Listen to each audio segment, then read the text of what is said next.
법정에서 딸이 무릎을 꿇고 울면서 빌었습니다. 엄마, 제발 용서해주세요. 정말 몰랐어요. 하지만 59세 국밥집 할머니 정필자 씨의 표정은 차가웠습니다. 30년 동안 새벽 4시에 일어나 모은 7억 원을 되찾기 위한 그녀의 복수가 시작된 것입니다. 이 사연은 실화를 기반으로 각색하여 제작되었습니다. 더 재밌는 이야기를 만들 수 있도록 구독과 좋아요 부탁드립니다. 새벽 4시 정필자 씨는 오늘도 어김없이 국밥집 앞에 섰습니다. 30년째 지켜온 이 자리에서 그녀의 하루는 항상 이렇게 시작됩니다. 찬 새벽 공기를 가르며 올라오는 하얀 연기가 마치 그녀의 인생을 상징하는 것 같았죠. 오늘도 힘내자. 필자 씨는 혼잣말을 중얼거리며 가스레인지에 불을 켰습니다. 곧 진한 사골 국물이 끓기 시작했고 국밥집 특유의 구수한 냄새가 가게 안을 가득 채웠어요. 이 냄새를 맡으면 하루의 피로가 씻겨나가곤 했는데 오늘만큼은 왠지 마음이 무거웠습니다. 오전 9시경 단골 손님들이 하나둘 모여들기 시작했어요. 사장님, 국밥 하나요?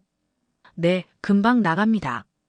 필자 씨는 익숙한 손놀림으로 국밥을 말아내 주었습니다. 그런데 이상했어요.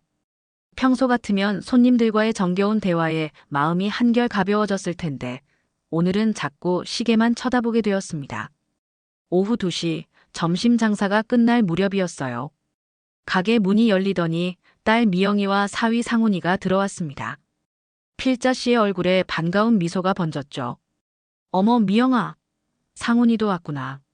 많이 바빴을 텐데 이렇게까지 와서. 미영이는 평소보다 어색한 표정으로 어머니를 바라봤습니다. 엄마, 잠깐 이야기 좀 할 게 있어요. 그 말투에서 필자 씨는 뭔가 심상치 않음을 느꼈어요. 상훈이가 먼저 입을 열었습니다. 어머니, 사실 저희가 큰 고민이 하나 있어서 찾아뵈었습니다. 그의 목소리는 평소보다 한 톤 낮았죠. 무슨 고민인데? 서울 전세가 너무 올라서요. 지금 살던 집 계약이 다음 달에 만료되는데 대출이 막혀서 새 집을 구할 수가 없어요. 어머니께서 도움을 주실 수 있을까요? 필자 씨의 가슴이 철렁 내려앉았습니다.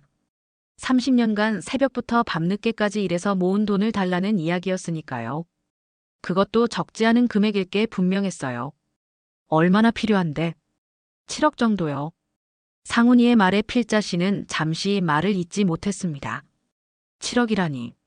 그건 자신이 평생 모은 돈의 거의 전부였거든요.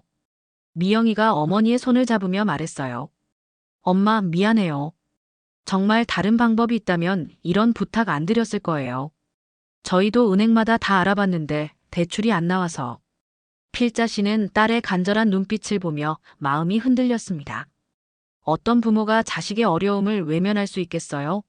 하지만 7억이라는 돈이 하늘에서 떨어진 게 아니었죠. 매일 새벽 4시에 일어나서 무릎이 아파도 참고 손목이 저려도 참고 모은 피와 땀의 결정체였습니다. 엄마가 생각할 시간을 좀 줄 수 있을까? 그날 밤 필자 씨는 잠을 이루지 못했어요. 국밥집 뒷방에 누워서 천장을 바라보며 온갖 생각이 머릿속을 스쳤습니다. 딸이 어려우니 도와줘야지. 그런데 7억이 적은 돈이 아닌데. 다음 날 아침 결심을 굳힌 필자 씨는 딸에게 전화를 걸었습니다. 미영아, 엄마가 도와줄게. 정말요? 엄마 고마워요. 하지만 필자 씨에게는 한 가지 조건이 있었어요. 대신 조건이 있어. 엄마를 평생 모실 거라는 각서를 써줘야 해. 그리고 차용증도 함께. 전화 너머로 잠시 침묵이 흘렀습니다. 그리고 상훈이의 목소리가 들렸어요. 어머니, 당연히 평생 모실 거예요. 각서고 뭐고 다 써드릴게요. 일주일 후 딸 부부는 정성스럽게 준비한 각서와 차용증을 들고 왔습니다. 조건부 증여각서. 부양 의무 불이행 시 증여 무효라는 문구가 또박또박 적혀 있었죠. 필자 씨는 7억 원을 통장으로 이체해 주었습니다. 평생의 노후 자금이 한순간에 사라지는 순간이었어요. 하지만 딸의 환한 미소를 보니 마음이 뿌듯했습니다. 엄마, 정말 고마워요. 평생 잊지 않을게요. 하지만 필자 씨는 몰랐습니다. 이 선한 마음이 곧 자신에게 씻을 수 없는 상처를 안겨줄 거라는 사실을 말이에요. 7억 원을 이체한 지 한 달이 흘렀습니다.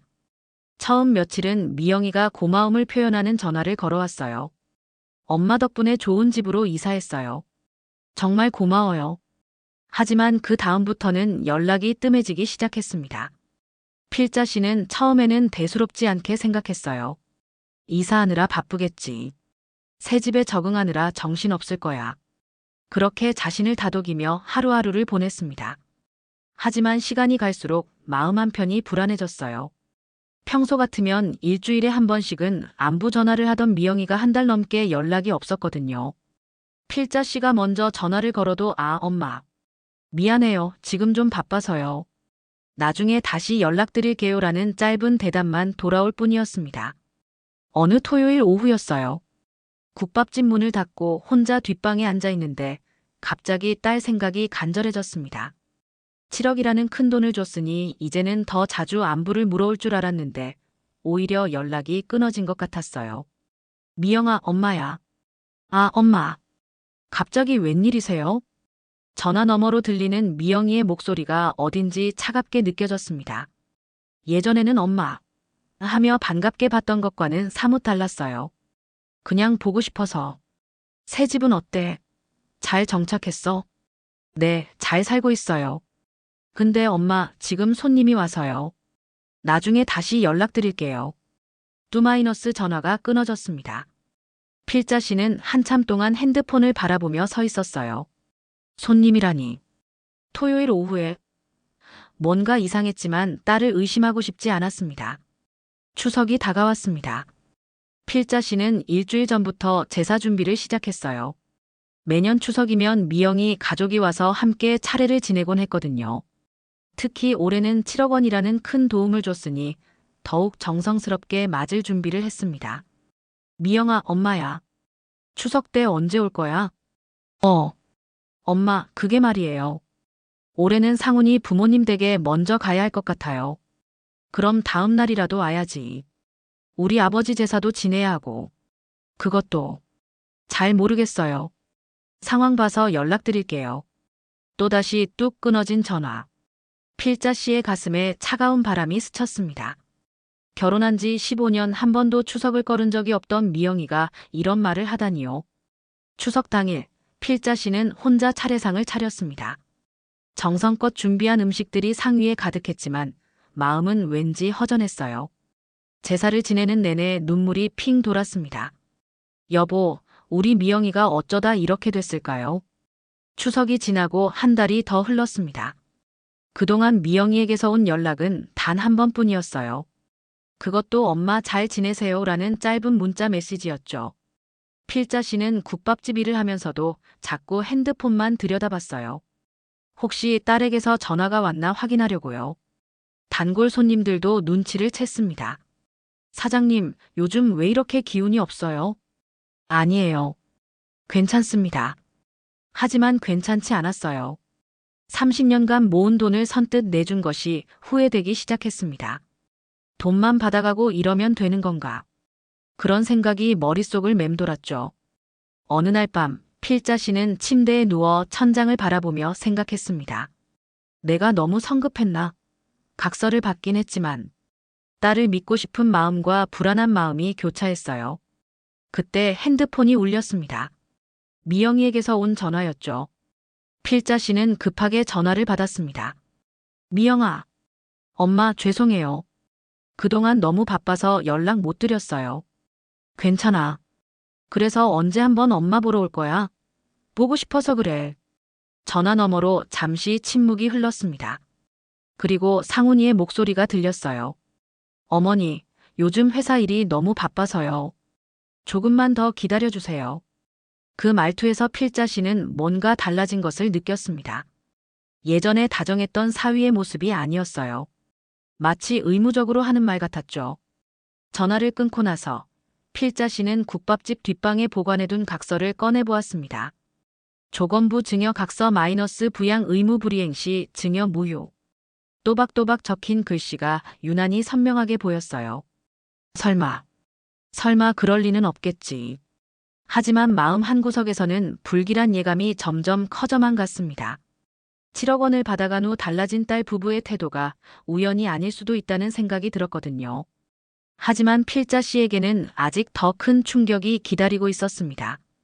7억 원을 준 지 석 달째 되던 날이었습니다. 필자 씨는 국밥집에서 평소처럼 일을 하다가 갑자기 무릎에 심한 통증을 느꼈어요. 30년간 하루도 쉬지 않고 서서 일한 탓에 무릎 연골이 많이 닳아 있었던 거죠. 아이고, 이게 뭐야? 통증이 너무 심해서 병원에 갔더니 의사가 심각한 표정을 지었습니다. 수술을 받으셔야 할 것 같습니다. 더 늦으면 걷기도 힘들어질 수 있어요. 필자 씨는 고민 끝에 수술을 받기로 결정했어요. 그리고 미영이에게 전화를 걸었습니다.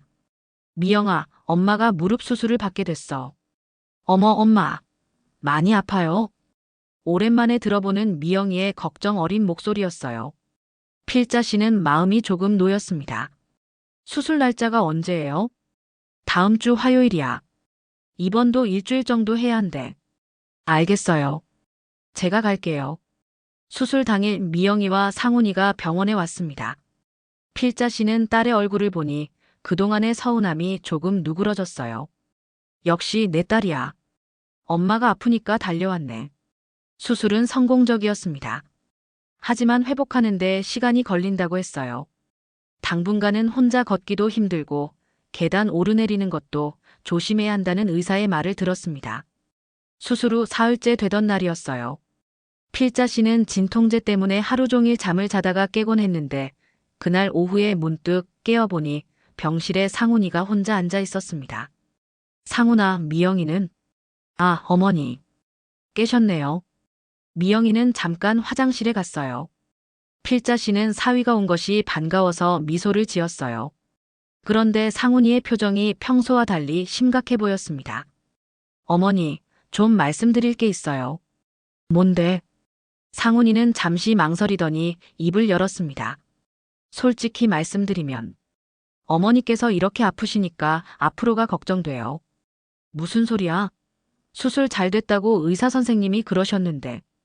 그게 아니라 상훈이의 목소리가 차갑게 변했어요. 어머니 나이도 이제 60이 다 되시잖아요. 혼자 국밥집 일하시기도 힘들고. 필자 씨는 갑자기 가슴이 덜컥했습니다. 뭔가 좋지 않은 말이 나올 것 같은 예감이 들었거든요. 그래서 어쩌자는 거야? 상훈이는 필자 씨의 눈을 똑바로 쳐다보며 말했습니다. 어머니, 이젠 요양병원에 계시는 게 낫지 않겠습니까? 그 말을 듣는 순간 필자 씨의 머릿속이 하얗게 변했어요. 요양병원이라니. 자신을 그곳에 보내려고 한다는 소리였죠. 뭐라고? 저희도 현실적으로 생각해봤는데요. 어머니 혼자서 국밥집 운영하시기엔 몸이 안 좋으시잖아요. 그리고 저희도 회사 일이 바빠서 매일 돌봐드리기가 어렵고. 필자 씨는 믿을 수가 없었어요. 석 달 전만 해도 평생 모시겠다던 사위가 이제는 자신을 요양병원에 보내자고 하다니요. 상훈아, 너 지금 무슨 소리 하는 거야? 어머니, 감정적으로 생각하지 마시고 현실을 봐야죠. 요즘 요양병원들도 시설이 좋아졌어요. 간호사들이 이사 시간에 돌봐주시고. 필자 씨의 가슴이 터질 것 같았어요. 7억 원을 받아간 지 석 달 만에 이런 말을 하다니. 피가 거꾸로 솟구치는 것 같았지만 어떻게든 감정을 억눌렀습니다. 각서는 뭐야? 너희가 평생 모시겠다고 써준 각서 말이야. 상훈이의 얼굴이 순간 굳어졌어요. 그리고 잠시 후 냉소를 띤 표정으로 말했습니다. 어머니, 그건 어쩔 수 없이 쓴 거잖아요. 어머니께서 그렇게 하라고 하셔서. 뭐라고? 솔직히 말하면 저희한테 돈 주시면서 각서까지 쓰라고 하셨을 때부터 좀 그랬어요. 마치 저희를 믿지 못하시는 것 같아서. 필자 씨는 온몸이 떨렸어요. 자신이 평생 모은 돈을 선뜻 내주면서 단지 안전장치로 받아둔 각서를 두고 이런 말을 하다니요. 바로 그때 미영이가 병실로 들어왔습니다. 상훈아, 뭘 그렇게 진지하게 이야기해? 상훈이는 태연하게 대답했어요. 어머니께 요양병원 이야기를 했어. 미영이의 얼굴이 잠깐 굳어졌다가 금세 어색한 미소를 지었습니다. 엄마, 상훈이가 그런 말 했어요? 아직 그럴 때가 아니죠. 하지만 필자 씨는 딸의 표정에서 진심이 아님을 읽을 수 있었어요. 미영이도 남편과 같은 생각이라는 것을 말이죠. 미영아, 너도 그렇게 생각해? 그건 미영이는 대답하지 못했어요. 그 침묵이 필자 씨에게는 답이었습니다. 그날 밤 필자 씨는 잠을 이루지 못했어요. 병실 창밖으로 보이는 도시의 불빛을 바라보며 온갖 생각이 머릿속을 스쳤습니다. 내가 뭘 잘못했을까? 딸이 어렵다니까 7억을 준 게 잘못이었나? 하지만 무엇보다 충격적인 것은 딸과 사위의 변한 태도였어요. 돈을 받기 전까지는 그렇게 다정했는데 이제는 자신을 짐짝 취급하는 것 같았습니다. 새벽 4시, 평소 국밥집에서 일을 시작하던 시간이었어요. 필자 씨는 침대에 누워 있으면서도 습관적으로 그 시간이 되자 깨어났습니다. 내 국밥집은 지금 어떻게 되고 있을까? 30년간 하루도 쉬지 않고 지켜온 그곳이 그리웠어요. 그리고 그곳에서 모은 7억 원을 받아간 딸 부부의 차가운 말들이 계속 귓가에 맴돌았습니다. 그때 필자 씨는 결심했어요. 더 이상 당하고만 있을 수는 없다고. 각서를 쓴 이유가 바로 이런 상황을 대비한 것이었으니까요. 하지만 아직 더 확실한 증거가 필요했습니다. 퇴원한 지 일주일이 지났습니다. 필자 씨는 목발을 짚고 겨우 국밥집으로 돌아왔어요. 한 달 가까이 비어있던 가게는 먼지가 쌓여 있었고 냉장고 속 식재료들은 모두 상해버렸습니다. 이제 다시 시작해야지. 하지만 무릎이 아직 완전히 낫지 않아서 예전처럼 일하기는 힘들었어요. 서 있는 것만으로도 아팠거든요. 그때마다 사위의 그 차가운 말이 귓가에 맴돌았습니다.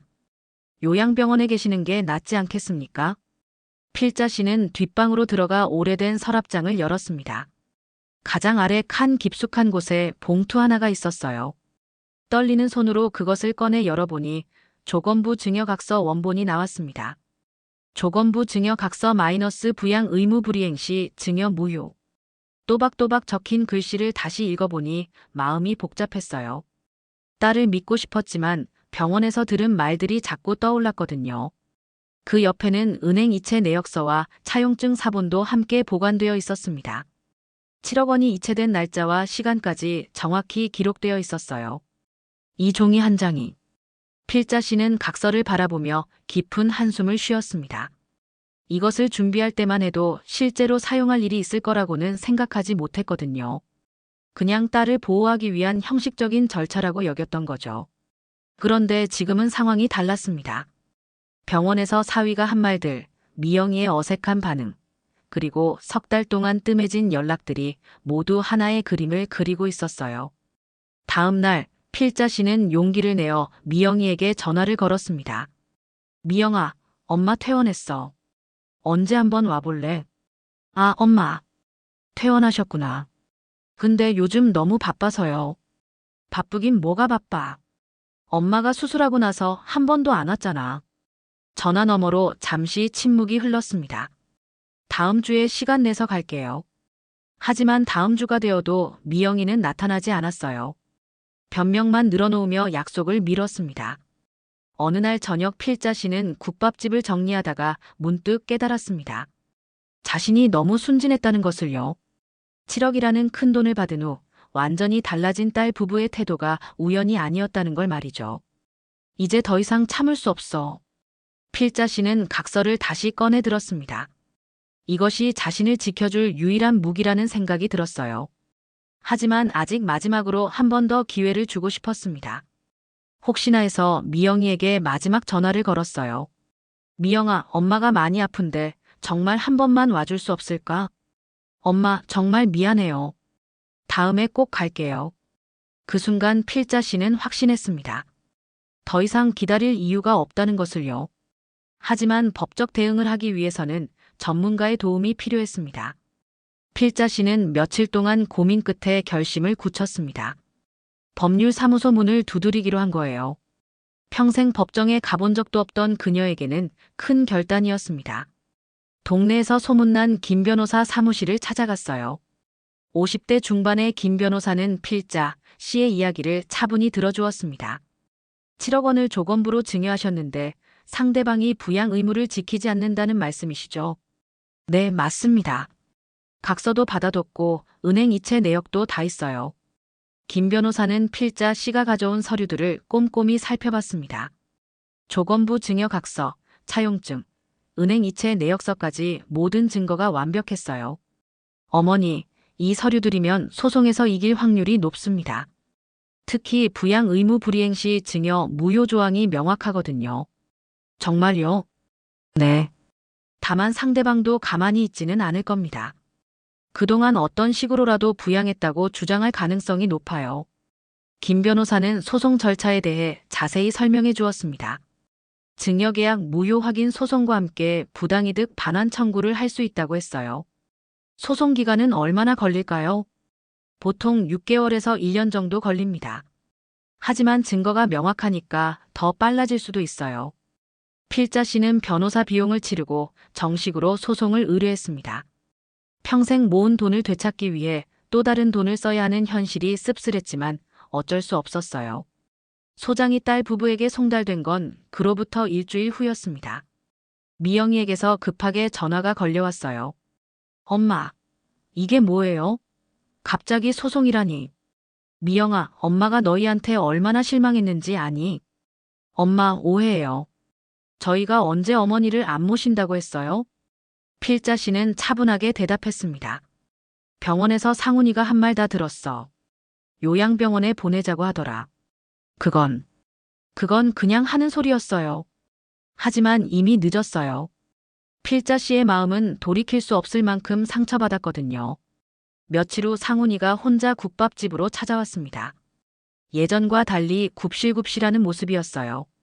어머니, 정말 죄송합니다. 제가 말을 잘못했어요. 이제 와서 그런 말 해봤자 소용없어. 소송 취하해 주시면 앞으로 정말 잘할게요. 매주 찾아뵐게요. 하지만 필자 씨는 마음을 바꾸지 않았어요. 석 달 동안의 냉대와 무시가 하루아침에 잊혀질 리 없었거든요. 상훈이는 계속 사정했지만 소용없었습니다. 오히려 상황을 더 악화시켰어요. 마지막에는 화를 내며 말했거든요. 어머니도 너무 하시는 거 아니에요? 7억 받아놓고 이렇게까지 하시면. 뭐라고? 7억 받아놓고? 아니, 그게 아니라. 상훈이는 말실수를 했다는 걸 깨닫고 당황했지만 이미 늦었어요.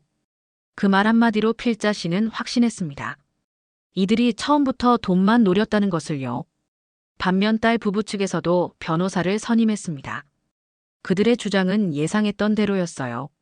그동안 충분히 부양했고 병원비까지 부담했으며 각서는 강요에 의해 작성된 것이라고 했습니다.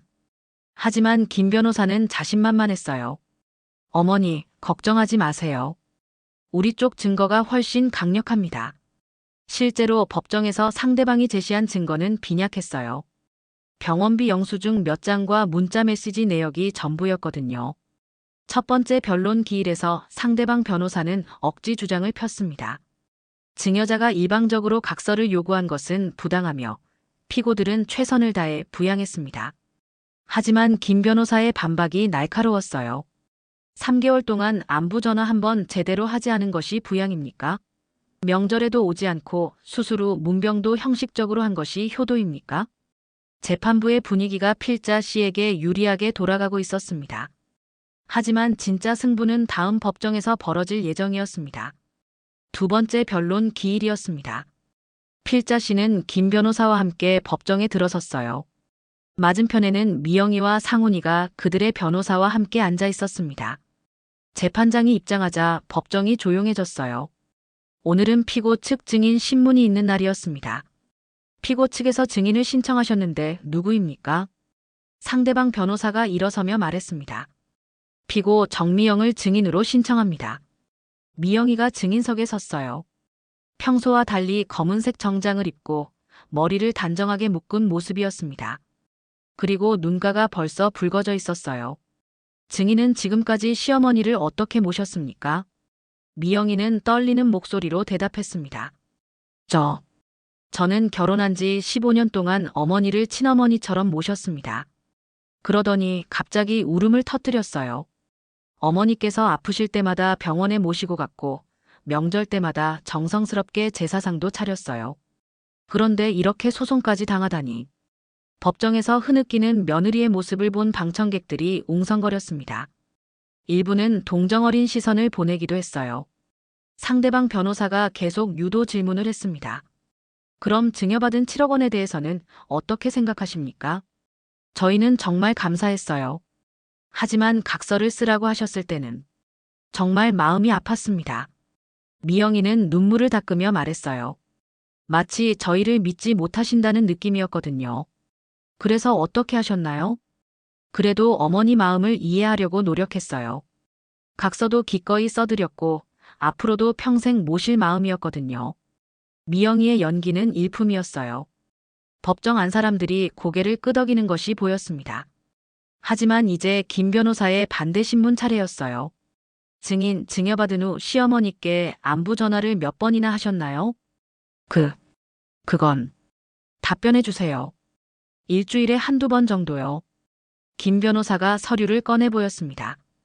이것은 통화 내역서입니다. 증여 후 3개월 동안 총 5번의 통화 기록만 있습니다. 그것도 모두 원고가 먼저 걸은 전화죠. 미영이의 얼굴이 순간 굳어졌어요. 그리고 작년 추석에는 어디에 가셨나요? 남편 부모님 댁에. 시어머니께는 연락드렸나요? 그건 바빠서. 김 변호사의 목소리가 날카로워졌습니다.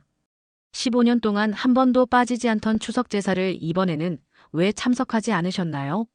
7억 원을 받기 전에는 그렇게 정성스럽게 준비하시더니 말입니다. 그건 정말 부득이한 사정이. 부득이한 사정이 뭡니까? 구체적으로 말씀해 주세요. 미영이는 대답하지 못했어요. 변명할 말이 없었거든요. 이때 김 변호사가 결정적인 증거를 제출했습니다. 재판장님, 이것은 피고 남편이 원고가 입원 중일 때 한 발언을 녹음한 내용입니다. 법정이 술렁거렸어요. 필자 씨가 병실에서 몰래 녹음해둔 것이었습니다. 어머니, 이젠 요양병원에 계시는 게 낫지 않겠습니까? 스피커에서 흘러나온 상훈이의 차가운 목소리에 법정이 조용해졌습니다. 솔직히 말하면 저희한테 돈 주시면서 각서까지 쓰라고 하셨을 때부터 좀 그랬어요. 녹음이 끝나자 미영이는 얼굴이 새하얗게 질렸어요. 그동안의 눈물 연기가 무색해진 순간이었습니다. 재판장이 엄숙한 목소리로 말했습니다. 피고 측에서 더 변론할 것이 있습니까? 상대방 변호사는 아무 말도 하지 못했어요. 녹음 파일 앞에서는 어떤 변명도 통하지 않았거든요. 김 변호사가 마지막으로 말했습니다. 재판장님, 피고들의 행위는 명백한 부양 의무 불이행입니다. 돈만 받아가고 약속을 저버린 것이죠. 필자 씨는 딸을 바라봤어요. 미영이는 고개를 푹 숙이고 있었습니다. 판결은 다음 주에 선고될 예정이었습니다. 판결 선고일이었습니다. 필자 씨는 새벽부터 잠을 이루지 못했어요. 평생을 걸고 시작한 싸움의 결과가 오늘 나온다는 생각에 가슴이 두근거렸습니다. 오전 10시 법정에 들어서니 이미 미영이와 상훈이가 와 있었어요. 둘 다 어두운 표정으로 앉아 있었습니다. 지난번 녹음 파일이 공개된 후로는 연락조차 하지 않았거든요. 모두 기립하십시오. 재판장이 입장했습니다. 60대 중반의 엄숙한 표정을 한 판사였어요. 그는 자리에 앉더니 판결문을 펼쳤습니다. 사건 2025갑 123,456호 증여계약 무효 확인 등 사건에 대하여 판결을 선고하겠습니다. 법정이 조용해졌어요. 필자 씨의 손에 땀이 났습니다.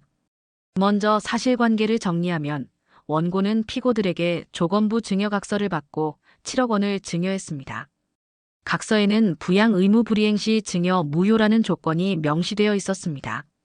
재판장의 목소리가 법정에 울려 퍼졌어요. 법원은 다음과 같이 판단합니다. 첫째, 피고들이 증여 후 원고에 대한 부양 의무를 소홀히 한 것이 인정됩니다.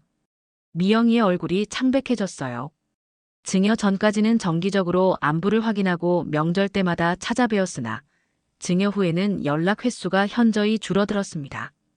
특히 원고가 수술로 입원했을 때 피고 남편이 요양병원 입소를 권유한 것은 부양 의무를 방기하려는 의도로 보입니다. 상훈이가 고개를 떨궜어요. 둘째, 조건부 증여각서는 유효합니다.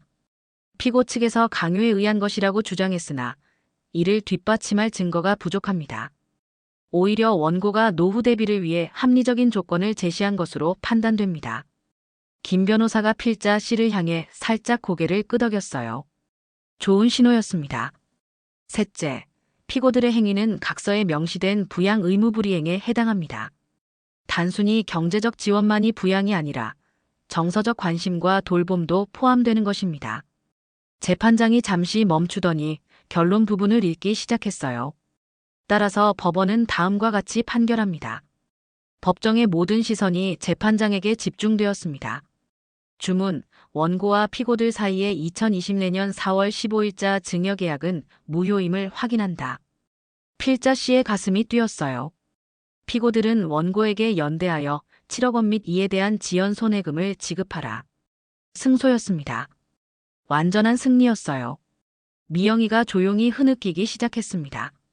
이번에는 연기가 아닌 진짜 눈물이었어요. 상훈이는 두 손으로 얼굴을 가렸습니다. 소송 비용은 피고들이 부담한다.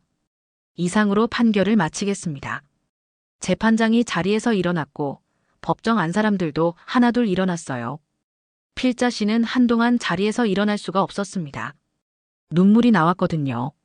억울함과 분노, 그리고 안도감이 한꺼번에 밀려왔어요. 김 변호사가 다가와서 말했습니다. 어머니, 축하드립니다. 완전한 승소예요. 법정을 나서는데 미영이가 뒤쫓아왔어요. 엄마, 엄마. 필자 씨는 뒤돌아봤습니다. 딸의 얼굴은 눈물로 범벅이 되어 있었어요. 엄마, 제발 한 번만 더 기회를 주세요. 정말 잘못했어요. 미영아, 앞으로 정말 잘할게요. 매주 찾아뵐게요. 제발 용서해 주세요. 하지만 필자 씨는 고개를 저었습니다. 이미 늦었어. 내가 한 행동들을 어떻게 잊을 수 있겠니? 엄마, 그럼 저희는 어떻게 살아요? 집도 팔아야 하고. 그제야 상황의 심각성을 깨달은 모양이었어요. 7억 원을 갚으려면 새로 산 집을 팔아야 했고, 그래도 모자랄 수도 있었거든요. 그건 너희가 알아서 할 일이야. 필자 씨는 딸을 뒤로 한 채 법원을 나섰습니다. 30년간 국밥집에서 새벽부터 밤늦게까지 일해서 모은 돈을 되찾은 순간이었어요. 하지만 마음은 복잡했습니다. 승소의 기쁨보다는 딸과의 관계가 완전히 끝났다는 슬픔이 더 컸거든요. 그래도 이제 새로운 시작을 할 수 있을 것 같았습니다. 판결이 확정된 지 2달이 지났습니다. 미영이와 상훈이는 결국 새 집을 팔고 7억 원을 갚았어요. 그 과정에서 부부 사이에도 금이 갔다고 들었습니다. 서로를 탓하며 싸우다가 결국 이혼까지 했다는 소식이 전해졌죠. 필자 씨는 복잡한 심정이었어요. 딸이 불행해지는 걸 원했던 건 아니었거든요. 하지만 자신이 당한 배신과 상처는 쉽게 지워지지 않았습니다. 이제 정말 혼자구나. 되찾은 7억 원은 다시 통장에 고스란히 들어있었어요. 하지만 그 돈이 예전만큼 소중하게 느껴지지 않았습니다. 돈보다 소중한 것들을 잃었다는 생각이 들었거든요. 어느 날 필자 씨는 국밥집을 새로 단장하기로 결심했어요. 30년 된 낡은 시설들을 모두 교체하고 좀 더 깔끔하게 꾸몄습니다. 특히 한쪽 벽면에는 정성으로 끓인 국밥, 마음으로 대접합니다라는 글귀를 걸었어요. 사장님, 가게가 완전히 달라졌네요. 단골 손님들이 하나둘 돌아왔습니다. 그들은 필자 씨가 법정 다툼을 벌인 이야기를 대충 알고 있었지만 자세한 내용은 묻지 않았어요. 대신 더욱 따뜻하게 대해주었습니다. 사장님 국밥이 최고예요. 다른 데 가봐도 여기만 못하더라고요. 그런 말들이 필자 씨의 마음을 조금씩 어루만져 주었어요. 한 달 후 필자 씨는 특별한 결정을 내렸습니다. 매일 점심시간에 혼자 사시는 어르신들에게 무료 국밥을 대접하기로 한 거예요. 할머니, 오늘도 오셨네요. 어서 앉으세요. 75세의 박 할머니가 단골이었어요. 남편을 잃고 자식들도 멀리 살아서 혼자 지내는 분이었죠. 사장님 덕분에 매일 맛있는 국밥을 먹네요. 고마워요. 뭐려? 우리 서로 외로우니까 함께 하는 거죠. 처음에는 서너 명이었는데 소문이 나면서 점점 늘어났어요. 혼자 사는 어르신들이 하나둘 찾아와서 국밥 한 그릇씩 드시고 가셨습니다. 우리 사장님이 천사예요. 이런 분이 진짜 복받을 사람이지. 어르신들의 칭찬을 들으며 필자 씨는 진짜 행복을 느꼈어요. 돈으로 살 수 없는 마음의 평안이었죠. 어느 날 오후 국밥집에 낯선 젊은 남자가 들어왔습니다. 30대 중반으로 보이는 단정한 모습의 남자였어요. 사장님, 혹시 정필자 사장님이신가요? 네, 맞는데요. 저는 KBS 라디오 작가입니다. 사장님 이야기를 들었는데 인터뷰를 해보고 싶어서요. 알고 보니 필자 씨의 이야기가 소문이 나서 언론에서 관심을 보인 거였어요. 7억 원을 되찾은 할머니의 이야기가 화제가 된 거죠. 별거 아닌 일인데 뭐. 아닙니다. 요즘 같은 시대에 정말 귀한 이야기예요. 많은 분들이 힘을 얻으실 거예요. 라디오 방송이 나간 후 전국에서 편지와 전화가 쏟아졌습니다. 비슷한 상황의 어르신들이 용기를 얻었다며 고마움을 표했어요. 사장님 덕분에 저도 용기가 났어요. 정말 시원한 일을 하셨네요. 그런 반응들을 보며 필자 씨는 깨달았어요. 자신의 아픈 경험이 누군가에게는 희망이 될 수 있다는 것을요. 요즘 필자 씨의 하루는 바쁘지만 충실합니다. 새벽 4시에 일어나 국물을 우리고 단골 손님들과 어르신들을 맞이하며 저녁에는 혼자만의 시간을 즐깁니다.